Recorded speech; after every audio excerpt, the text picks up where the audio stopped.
प्रार्थनान हेच मुचे मागणी, हीच मुची प्रार्थनान हेच मुचे मागणी. माणसाने माणसाशी माणसा सम वागणे, हीच आमुची प्रार्थना, हेच आमुचे मागणे.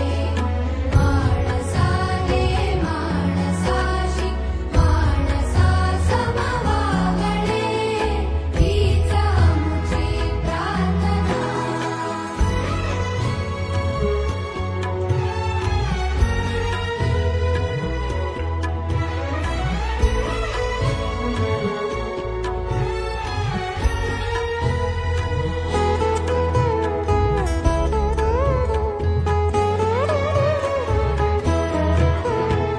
धर्म जाती प्रांत भाषा द्वेष